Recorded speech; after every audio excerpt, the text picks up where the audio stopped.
आपलं शहर आता स्मार्ट होतंय. मग तुम्ही कधी स्मार्ट होताय? स्मार्ट न्यूजचे YouTube चॅनल सबस्क्राइब करा, स्मार्ट बना. नोटिफिकेशनसाठी बेल आयकॉनवर क्लिक करा. नमस्कार, मी अनुजा पाटील. स्मार्ट न्यूजच्या आजच्या बुलेटिनमध्ये आपले स्वागत करते. सुरुवातीलाच एक नजर आजच्या ठळक घडामोडींवर. शिवसेनेच्या 16 आमदारांना तुर्तास सर्वोच्च दिलासा. INS विक्रांत युद्धनौका नौदलात दाखल होण्यासाठी सज्ज. जिल्ह्यातील नदीपात्रे पूर्ण भरल्याने सतर्कतेचा इशारा. आमदार अभय पाटील यांच्याकडून उद्यमबागसाठी 60 कोटी मंजूर. तालुका भागात पावसाचा जोर वाढला. हृदयरोपणासाठी बेळगाव ते धारवाड मार्ग बनला ग्रीन कॉरिडॉर. कोगनोळी हंचिनाळ मार्ग बनला धोकादायक. येळूर येथील बालचमूने साकारली पंढरीची वारी. वन टच फाउंडेशन संस्थेने जपली माणुसकी. जेएल विंग केंद्राच्या वतीने आरोग्य तपासणी शिबिर संपन्न.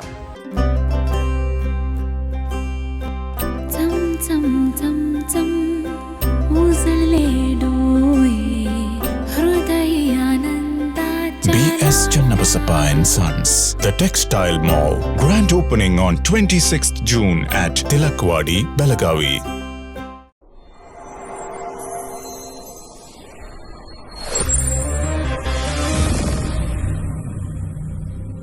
Something happens when you see a perfect moment,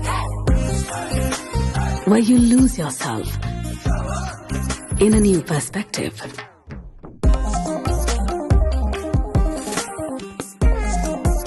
A strange energy runs through your mind. The moment you see those shining eyes,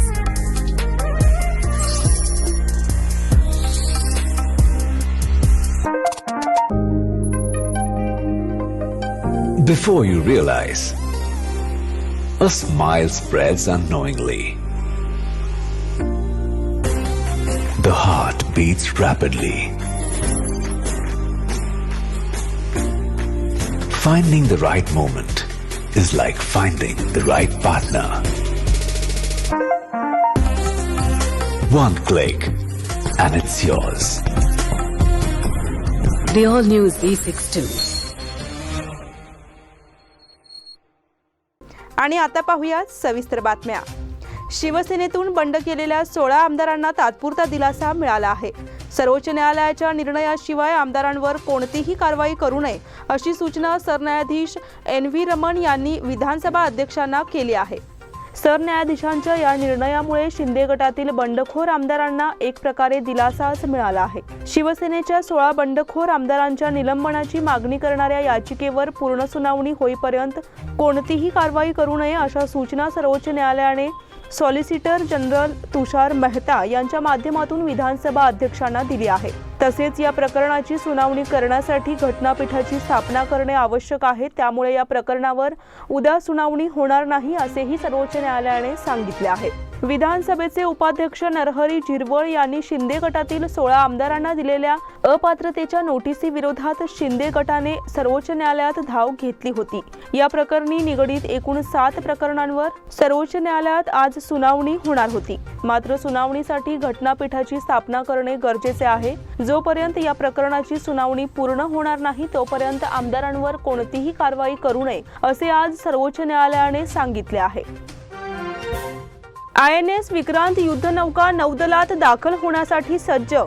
नौदलाच्या सामर्थ्यात मोलाची भर घालणारी INS विक्रांत ही स्वदेशी बनावटीच्या विमानवाहू युद्धनौका आता नौदलात दाखल होण्यासाठी सज्ज झाली आहे. काल म्हणजे रविवारी 10 जुलैला INS विक्रांतची चौथी आणि अखेरची चाचणी यशस्वीरित्या पार पडली. भर समुद्रात विविध उपकरणांच्या चाचण्या झाल्यावर विक्रांत काल कोची बंदरातल्या कोची शिपयार्डच्या तळावर परतली. जुलै महिन्याच्या अखेरीस विक्रांत ही नौदलाकडे सुपूर्द केली जाईल. येत्या 15 ऑगस्टला INS विक्रांत नौदलाच्या सेवेत दाखल करत आझादी का अमृत महोत्सव कार्यक्रम साजरा केला जाणार आहे. नौदलात एखादी युद्धनौका पाणबुडी ही सेवेतून निवृत्त झाली की तेच नाव कालांतराने त्याच प्रकारच्या श्रेणीतील युद्धनौकांना द्यायची प्रथा आहे. म्हणजेच नौदलात युद्धनौकेला दिलेले नाव हे कधीही पुसले जात नाही, नष्ट होत नाही, व्यपगत होत नाही. नव्या युद्धनौकेच्या निमित्ताने विक्रांत हे नाव कायम राहणार आहे. जिल्ह्यातील नदीपात्रे पूर्ण भरल्याने सतर्कतेचा इशारा. मागील 4 दिवसांपासून संततधार कोसळत असलेल्या पावसामुळे जिल्ह्यावर पुन्हा एकदा पुराची छाया दाटली आहे. उत्तर कर्नाटकातील बेळगावसह 5 जिल्ह्यांमध्ये ऑरेंज अलर्ट जारी करण्यात आला आहे. त्याचप्रमाणे पुराचा सामना करण्यासाठी प्रशासकीय यंत्रणेने सतर्कतेचे आदेश दिले आहेत. महाराष्ट्र राज्यातील कृष्णा नदी क्षेत्रात सतत पाऊस सुरू असल्याने पाणी पातळीत 2 फुटांनी वाढ होऊन 29 फूट 3 इंच पाणी पातळी झाली आहे. राधानगरी धरण क्षेत्रात पावसाने थोडीशी उसंत घेतल्याने 1 फुटाने पाणी पातळी कमी होऊन 32 फूट 7 इंच इतकी पाणी पातळी झाली आहे. आज सकाळी महाराष्ट्र पाटबंधारे विभागाने दिलेल्या माहितीनुसार राजापूर बंधाऱ्यातून 5,000 क्युसेस विसर्ग वाढला असून 70,000 क्युसेस पाण्याचा विसर्ग राज्यात सुरू आहे. कृष्णा नदीच्या पाणी पातळीत आणखीन वाढ झाल्यास बॅकवॉटरमुळे कुरुंदवाड दरम्यानचा शिरढोण पूल पाण्याखाली जाण्याची शक्यता आहे. गेल्या 2 दिवसांपासून पंचगंगा नदी क्षेत्रात पावसाने थोडीशी उसंत घेतल्याने पाणी पातळीत 5 ते 6 इंचाने घट होत आहे. कृष्णा नदी क्षेत्रात पावसाने सातत्य ठेवल्याने दररोज रात्रीतून फुटाने वाढ होऊन 5,000 पाण्याच्या विसर्गात वाढ होत आहे. आमदार अभय पाटील यांच्याकडून उद्यमबागसाठी 60 कोटी मंजूर. बेळगाव शहराची महत्त्वपूर्ण औद्योगिक वसाहत असलेल्या उद्यमबाग परिसराच्या विकास कामांसाठी 60 कोटी रुपयांचे अनुदान उपलब्ध करून देण्यात आले आहे. त्यानुसार येथील विकास कामांची योजना मार्गी लावण्यात येत आहे अशी माहिती बेळगाव दक्षिणचे आमदार अभय पाटील यांनी दिली. उद्यमबाग वसाहतीमध्ये रस्ते आणि गटार बांधणी करण्यासाठी विकास कामांचा आराखडा तयार करण्यात आला आहे. त्यानुसार ही कामे सुरू होणार असल्याचे त्यांनी सांगितले. तसेच उद्यमबाग येथील फाउंड्री क्लस्टरच्या बाजूच्या रस्त्याचे काम हाती घेण्यात आले आहे. लवकरच पुढील कामे सुरू करण्यात येणार आहेत. येत्या दिनांक 26 जानेवारीपर्यंत सर्व कामे पूर्ण करवून घेण्यात येणार असल्याचे त्यांनी सांगितले. उद्यमबाग परिसरातील रस्ते व गटर कामाच्या विकासासाठी जवळपास 60 कोटी रुपये अनुदान अपेक्षित आहे आणि या 60 कोटी अनुदान मी उपलब्ध करून घेतलेलं आहे आणि या अनुषंगाने जवळपास एक काम फाउंड्री क्लस्टरच्या बाजूचा जो रस्ता आहे ते आता ऑलरेडी कॉन्क्रीटकरण झालेलं आहे. आता राहिलेले जे गटर आणि बाकीचे रस्ते या पुढच्या आठवड्यामध्ये आम्ही काम चालू करत आहोत आणि ही सगळी कामं जानेवारी 26च्या आत आम्ही पूर्ण करू. तालुका भागात पावसाचा जोर वाढला. मागील आठवड्यापासून हजेरी लावलेल्या पावसाने जोर धरला आहे. त्यामुळे तालुक्यातील बळ्ळारी नाल्याला पूर येण्याची स्थिती निर्माण झाली आहे. मागील काही दिवसांपासून पावसाने थैमान सुरू ठेवले आहे. तालुक्यातील भात पिकाच्या दृष्टीने पावसाची गरज आहे. त्यामुळे शेतकरी वर्गाला तुर्तास समाधान लाभले आहे. ग्रामीण भागातील ओढे नाले प्रवाहित झाले असून शिवारातून पाणी साचले आहे. तालुक्यातील मार्कंडेय नदीपात्राबरोबर वाहत आहे. परिणामी भात रोप लागवडीच्या कामांना वेग आला आहे. नक्षत्राने यावर्षी जून महिन्यात मृग अपवाद वगळता पाठ फिरवली आहे. संपूर्ण नक्षत्र कोरडे गेले, परंतु मान्सूनपूर्व पावसाने लावलेल्या हजेरीमुळे पेरणीची कामे आटोपली आहेत. त्यानंतरही आद्रा नक्षत्रानेही शेतकऱ्यांची निराशा केली. अखेरच्या टप्प्यात पावसाला प्रारंभ झाला. त्यानंतर शेतकऱ्यांनी रताळी वेल लागवडीची कामे उरकून घेतली. मागील आठवड्यापासून पावसाने जोरदार हजेरी लावली आहे. परिणामी येत्या काळात भात रोप लागवडीला वेग येणार आहे. हृदयरोपणासाठी बेळगाव ते धारवाड मार्ग बनला ग्रीन कॉरिडॉर. धारवाड इथून बेळगावला एका रुग्णवाहिकेची वाहतूक करण्यासाठी पोलीस प्रशासनाने सोमवारी दुपारी हा मार्ग ग्रीन कॉरिडॉर म्हणून घोषित केला.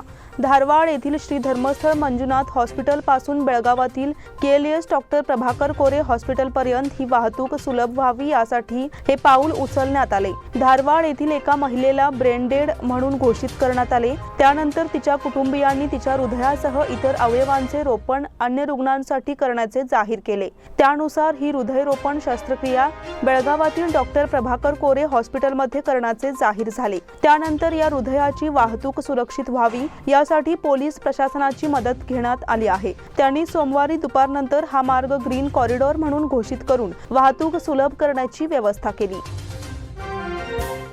कोगनोळी हंचिनाळ मार्ग बनला धोकादायक.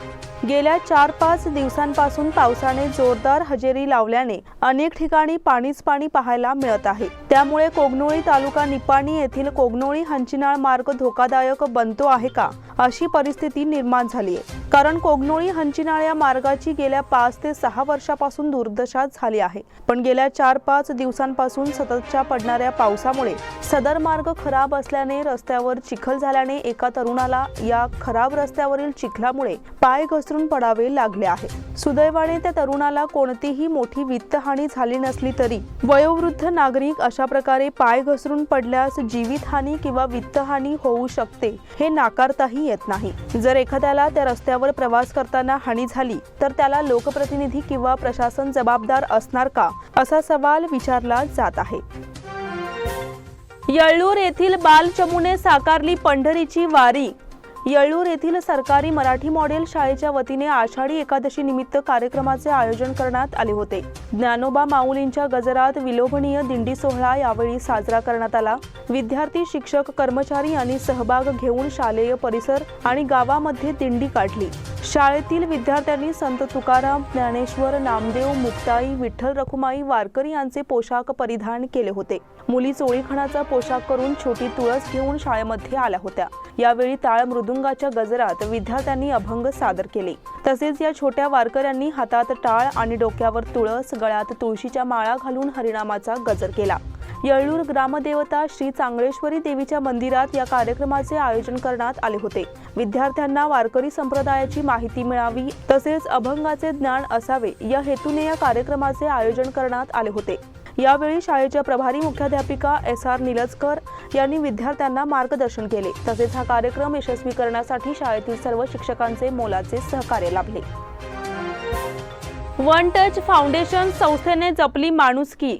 आषाढी एकादशी निमित्त वन टच फाउंडेशन या सामाजिक संस्थेच्या पुढाकारातून कॅन्सरग्रस्त बालकांसाठी मदतीचा आधार देण्यात आला. कोरेगल्ली शहापूर येथील रमेश सरोदे यांचा एकुलता एक मुलगा योगेश याला घशाचा कॅन्सर असून त्याला दर महिना 8,000 ते 10,000 इतका खर्च येत आहे. याची माहिती वन टच फाउंडेशनचे अध्यक्ष विठ्ठल फोंडू पाटील यांना समजली. त्यांनी त्वरित त्यांचे मित्र श्रीनिवास पाटील यांना ही माहिती सांगितली आणि आषाढी एकादशीच्या निमित्ताने कोरेगल्ली येथील सरोदे च्या घरी जाऊन मुलाच्या उपचारासाठी रोख 8,000 मदत केली.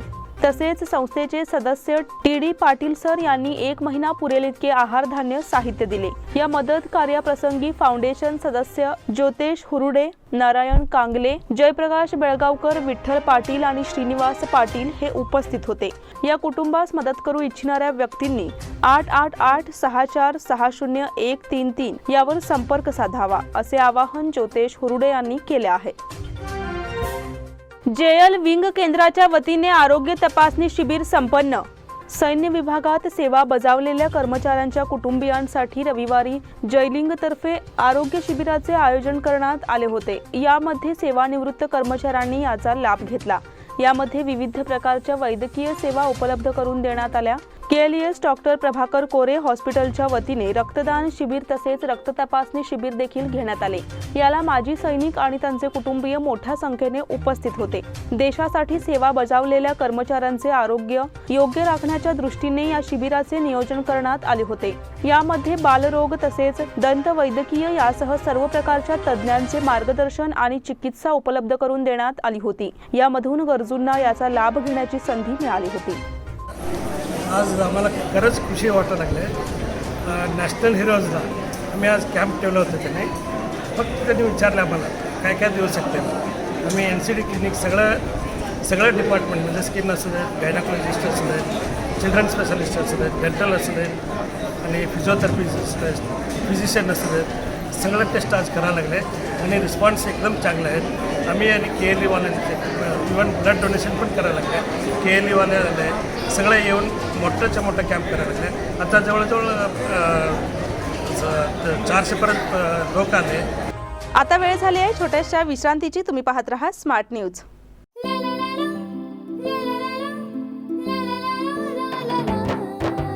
जले दीप अंगना में होगी रोशन दुनिया, पलकों तले छा जाए चांद तारों का साया, रंगोली में खिले रंग खुशियों की भी तरानी, तन मन झिलमिल जाए हर पल होंगी सुहानी, ये अटूट बंधन खिले हर आशियाना, रंग रंग वस्त्रों का खजाना मन भाए आराधना, रंग वस्त्रों का खजाना मन भाए आराधना। आराधना मारुति गली बेलगाम, मन भाए आराधना। बेलगाम वासियों के पसंद में उतरा उड़ान बार एंड रेस्टोरेंट। सोशल डिस्टेंसिंग का ख्याल रखते हुए हमारा स्टाफ देता है बेहतरीन सर्विस का विश्वास।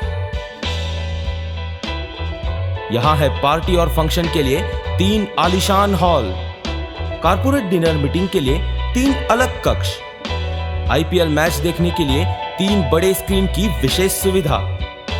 इसके साथ ही साफ सुथरा किचन जहां हमारा वेल क्वालिफाइड स्टाफ देता है क्वालिटी और हाइजीनिक फूड की गारंटी। तो फिर खाने की हो बात तो आना परिवार के साथ। उड़ान बार एंड रेस्टोरेंट, लिंगराज कॉलेज के पास, बेलगावी। फोन 0831 2435 777। विश्रांतीनंतर पुन्हा एकदा आपले स्वागत। आषाढी एकादशी निमित्त गावागावातून भक्तिमय वातावरण निर्माण झाले होते। विठ्ठल मंदिरातून भाविकांची दर्शनासाठी लगबग होती। भजनी मंडळे आणि वारकऱ्यांकडून भजन कीर्तने कार्यक्रमाचे आयोजन करण्यात आले होते, त्यामुळे मंदिरातून दिवसभर विठू नामाचा गजर घुमला होता। आषाढी एकादशी ग्रामीण भागात भक्तिपूर्ण वातावरणात पार पडली। मंदिरातून शनिवारी तयारी करण्यात आली होती। पहाटे मंदिरातील विठ्ठल रुक्मिणी मूर्तीला मान्यवरांच्या हस्ते अभिषेक घालण्यात आला, त्यानंतर विधीपूर्वक पूजा करण्यात आली। त्यानंतर मंदिरातून भजन कीर्तन कार्यक्रमाचे आयोजन करण्यात आले होते। यामध्ये गावातील वारकरी मोठ्या संख्येने सहभागी झाले होते। ठिकठिकाणी प्रसादाचे भाविकांना प्रसादाचे वाटप करण्यात आले। सायंकाळी उशिरापर्यंत भाविकांची दर्शनासाठी गर्दी झाली होती। गोकाक धबधब्याचे दर्शन घेणाऱ्यांसाठी पोलिसांची सूचना। सेल्फीच्या मोहात पडून जाऊन फोटो धबधब्याजवळ काढू नका, हे जीवावर बेतू शकते। त्यामुळे पर्यटकांनी धबधब्याचे दर्शन दुरूनच करावे असे आवाहन जिल्हा पोलीस प्रमुख डॉक्टर संजीव पाटील यांनी केले आहे। सध्या गोकाकचा धबधबा प्रवाहित झाल्याने पर्यटकांची गर्दी वाढत आहे। अनेक पर्यटक पुढे जाऊन सेल्फी घेत आहेत। धबधब्याच्या बाजूला असणाऱ्या दगडांवर उभे राहून फोटो घेणे, सेल्फी काढणे असे प्रकार होत आहेत। ही माहिती काही माध्यम प्रतिनिधींनी जिल्हा पोलीस प्रमुखांना दिली होती। याची तातडीने दखल घेत रविवारी पोलीस प्रमुख डॉक्टर संजीव पाटील यांनी गोकाक धबधब्याला भेट दिली। येथे सुरक्षिततेच्या दृष्टीने काही कमतरता असल्याचे त्यांनी पाहिले। धबधब्याच्या घटप्रभा व गोकाक तालुक्याच्या बाजूला लोखंडी संरक्षक कठडा आवश्यक असून तसे जिल्हाधिकाऱ्यांना सांगितले जाईल। येथे जागृतीसाठी पोलिसांचा कायम बंदोबस्त ठेवला जाईल असेही त्यांनी सांगितले। रोटरी क्लब ऑफ वेणुग्राम तर्फे हिंडलगा येथे औषध वितरण। रोटरी क्लब ऑफ वेणुग्राम तर्फे हिंडलगा येथे चिकनगुनिया आणि डेंग्यू प्रतिबंधक औषधाचे वितरण करण्यात आले। गावातील महालक्ष्मी मंदिरामध्ये हा कार्यक्रम पार पडला। यावेळी गरजूंसाठी रोग प्रतिबंधक औषधांच्या गोळ्यांचे वितरण मान्यवरांच्या उपस्थितीत करण्यात आले। या उपक्रमाचे अध्यक्ष म्हणून रोटरी क्लबचे माजी अध्यक्ष DB पाटील उपस्थित होते। क्लबचे अध्यक्ष उमेश रामगुरवाडी आणि उपक्रमाचे संयोजक सोमनाथ कुडचीकर यांच्यासह इतर सदस्यांनी उपक्रमासाठी परिश्रम घेतले। जिल्ह्यातील कोरोनाची रुग्णसंख्या 34 वर पोहोचली। बेळगाव जिल्ह्यात कोरोनाने पुन्हा पाय पसरवण्यास सुरुवात केली असून काल रविवारी नव्याने 11 कोरोनाग्रस्त रुग्ण आढळून आले आहेत। यामध्ये जिल्ह्यातील सक्रिय रुग्णांची संख्या 34 वर पोहोचली आहे। शनिवारी ही रुग्णसंख्या 23 इतकी होती, तर त्यामध्ये रविवारी 11 रुग्णांची भर पडली आहे। आरोग्य खात्याकडून मिळालेल्या माहितीनुसार रविवारी बेळगाव व गोकाक तालुक्यातील प्रत्येकी 3, सौंदत्ती तालुक्यात 2, बैलहोंगल तालुक्यात 2, अथनी तालुक्यात 1 अशा एकूण 11 जणांना कोरोनाची लागण झाल्याचे स्पष्ट झाले आहे। उपचारांती कोरोनामुक्त झाल्यामुळे काल 3 जणांना हॉस्पिटलमधून डिस्चार्ज देण्यात आला आहे। दरम्यान अद्याप 826 जणांचे स्वॅब तपासणी अहवाल प्रलंबित आहेत। आतापर्यंत बेळगाव जिल्ह्यातील 20,77,462 जणांची स्वॅब तपासणी करण्यात आली आहे। यापैकी 19,71,055 जणांचा अहवाल निगेटिव्ह आला आहे। त्याचप्रमाणे बाधितांची एकूण संख्या 1,0218 इतकी झाली आहे। म्हैसूर उदयपूर हमसफर एक्सप्रेस पुन्हा सुरू। कोरोना काळात बंद असलेली म्हैसूर उदयपूर हमसफर एक्सप्रेस सोमवारपासून पुन्हा सुरू झाली आहे।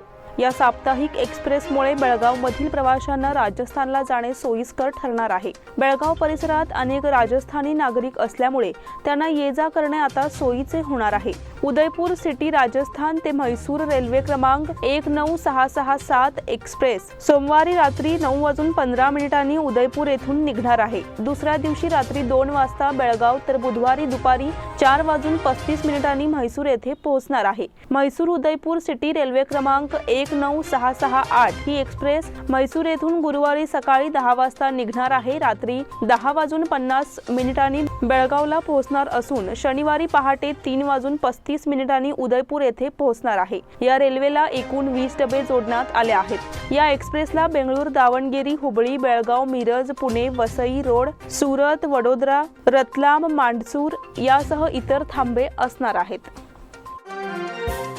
गांधीनगर येथून जाणारा 12 क्विंटल तांदूळ जप्त. बेळगावातील गांधीनगर येथून कोल्हापूरकडे अवैधरित्या रेशनचा तांदूळ विक्रीसाठी घेऊन जाणारा ट्रक संकेश्वर येथे पकडण्यात आला. संकेश्वर येथील राष्ट्रीय महामार्ग हिरण्यकेशी साखर कारखान्याजवळ हा ट्रक पकडण्यात आला. यावेळी सुमारे 2.5 लाख रुपये किमतीचा 12 क्विंटल तांदूळ जप्त करण्यात आला. संकेश्वर पोलिसांनी ही कारवाई केली. याबाबत अधिक माहिती अशी की ट्रकमधून रेशनचा तांदूळ नेण्यात येत होता.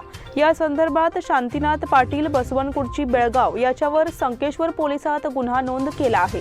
ट्रकमधील 12 क्विंटल तांदूळ व वाहन ताब्यात घेतले.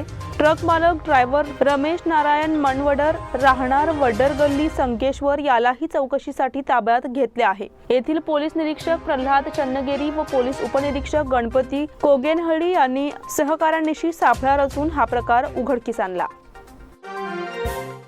अनगोळ स्मशानभूमीतील विद्युत दीप व्यवस्था कोलमडली. अनगोळ भागाची स्मशानभूमी असलेल्या चिदंबरनगर येथील स्मशानभूमीत विद्युत व्यवस्था उपलब्ध नसल्यामुळे नागरिकांना समस्यांचा सामना करावा लागत आहे. यासाठी महानगरपालिका आणि हेस्कॉम कडून संयुक्तरित्या व्यवस्था होणे आवश्यक आहे. अनगोळ येथील नागरिकांना याचा अनुभव आला. पंढरपूरला जाणाऱ्या भाविकांच्या वाहनाला अपघात होऊन अनगोळमधील 2 जण ठार झाले. त्यांच्यावर रात्री अंत्यसंस्कार करण्यात आले. मात्र त्यावेळी विद्युत दिव्यांची व्यवस्थाच नसल्यामुळे अंधाराचा सामना करावा लागला. नागरिकांना आपल्याकडील मोबाईलमधील टॉर्चचा वापर करून अंत्यसंस्कार उरकून घेतले. अनगोळ भागातील उपनगरी तसेच टिळकवाडीच्या अनेक भागातील रहिवाशांसाठी अनगोळ स्मशानभूमीचा विनियोग केला जातो. मात्र विद्युत पुरवस्थेअभावी रात्रीच्या वेळी अंत्यसंस्कार होत नसून नागरिकांना याची समस्या त्रस्त करीत आहे. याकडे लोकप्रतिनिधींनी लक्ष देण्याची गरज व्यक्त होत आहे. कमांडो ट्रेनिंग स्कूलचे सुभेदार मेजर सुरजीत सिंग सुखरूप सापडले. लष्करातील कमांडो विभागाचे सुभेदार मेजर सुरजीत सिंग गेल्या 1 महिन्यापासून संभाजी चौक येथून बेपत्ता झाले होते. ते शुक्रवारी दुपारी रेल्वे स्थानक येथे सापडले. पोलीस व कमांडो विभागाने त्यांना ताब्यात घेऊन चौकशी केली असता त्यांची मनस्थिती बिघडली असल्याचे दिसून आले. त्यांना आपण कुठे गेलो हे देखील आठवत नसल्याचे चौकशीत आढळून आले आहे. कमांडो विभागाचे सुभेदार मेजर सुरजीत सिंग गेल्या 1 महिन्यापूर्वी कमांडो येथून आपली सायकल घेऊन मोबाईल रिपेरीच्या निमित्ताने शहरात आले.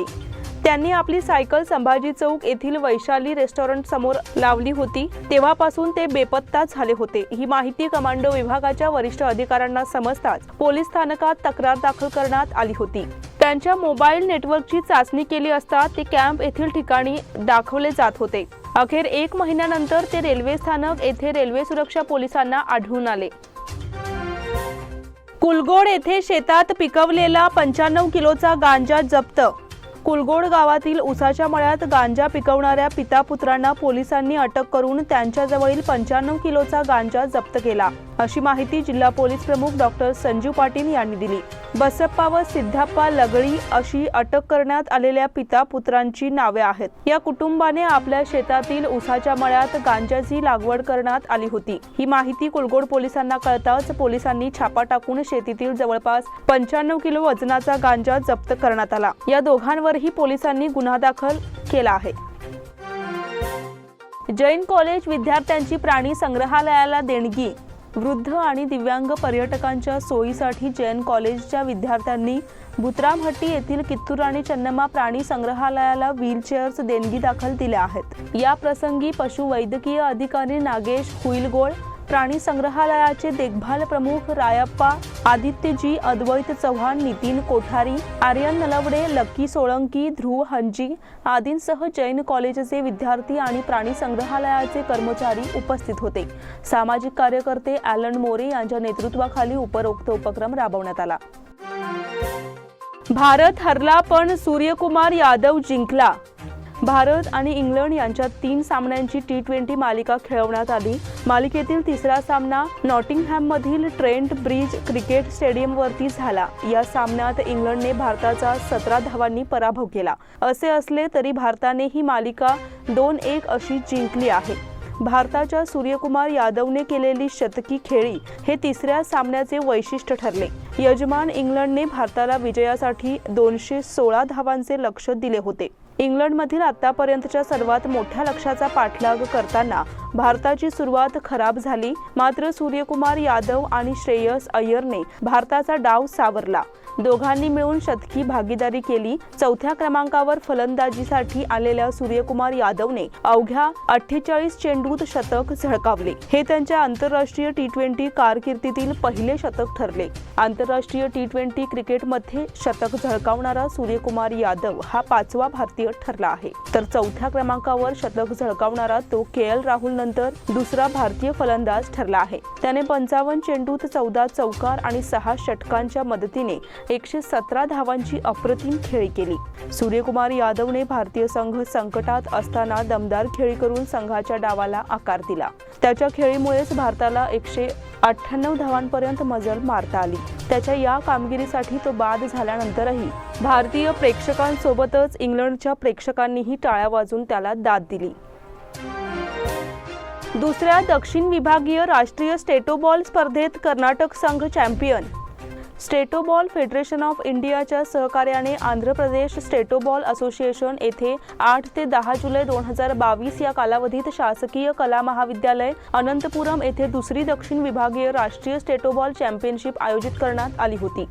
या स्पर्धेत कर्नाटक, तामिळनाडू, पांडिचेरी, केरळ, गोवा, तेलंगणा, आंध्र प्रदेश, लक्षद्वीप या राज्यातील संघ सहभागी झाले होते.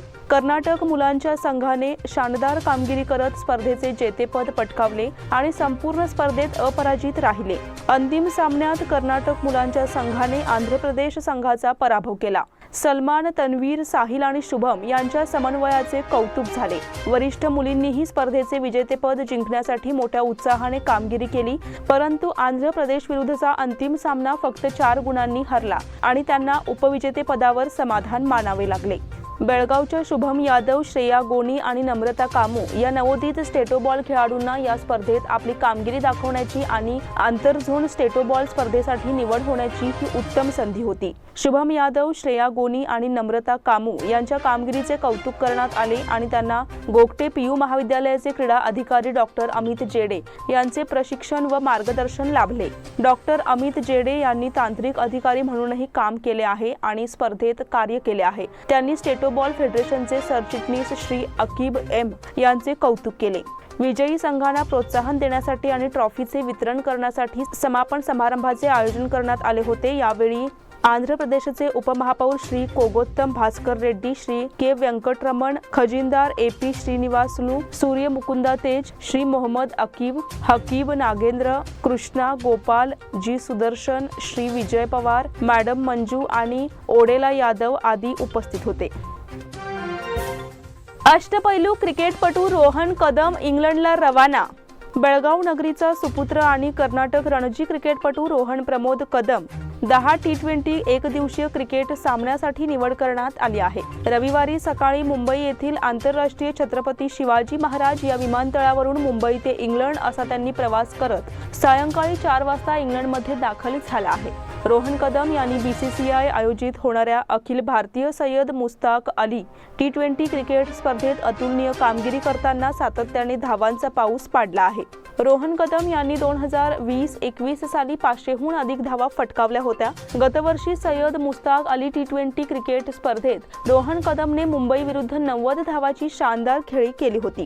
रोहन कदम हा अष्टपैलू क्रिकेटपटू असून डावखुरा, शास्त्रशुद्ध फलंदाजी व धडाकेबाज फलंदाजी करण्यात तो प्रसिद्ध आहे. उजव्या हाताने लेग स्पिन गोलंदाजी सुद्धा करतो. क्षेत्ररक्षण मध्ये तो सरस कामगिरी करत अनेक नावाजलेल्या फलंदाजांना धावचीत केले आहे. या अष्टपैलू जोरावर रोहन प्रमोद कदम याची मुंबई इंडियन्स संघाने इंग्लंड दौऱ्यासाठी निवड केली आहे. वडगाव खासबाग क्लस्टर क्रीडा स्पर्धा 14 पासून KHPS क्रमांक 14 वडगाव आयोजित सार्वजनिक शिक्षण खात्यातर्फे वडगाव खासबाग क्लस्टर प्राथमिक विभागीय क्रीडा स्पर्धा गुरुवार दिनांक 14 जुलैपासून प्रारंभ होणार आहेत, असा निर्णय बैठकीत घेण्यात आला. डिटेक वडगाव येथील KHPS क्रमांक 14 शाळेच्या सभागृहात वडगाव खासबाग क्लस्टरची प्राथमिक शारीरिक शिक्षकांची बैठक बोलावण्यात आली आहे. प्रमुख पाहुणे म्हणून शहर शारीरिक शिक्षण अधिकारी GB पटेल, LB नाईक, भरत बळ्ळारी, रमेश सिंगद, संजीव बडिगेर, मुख्याध्यापक संगणनावर क्रीडा शिक्षिका सोनिमा कत्तूर आदी उपस्थित होते. या विभागाच्या स्पर्धा 14 जुलैपासून घेण्याचा निर्णय करण्यात आला. याचबरोबर स्मार्ट न्यूजचे आजचे बुलेटिन इथेच संपते. धन्यवाद.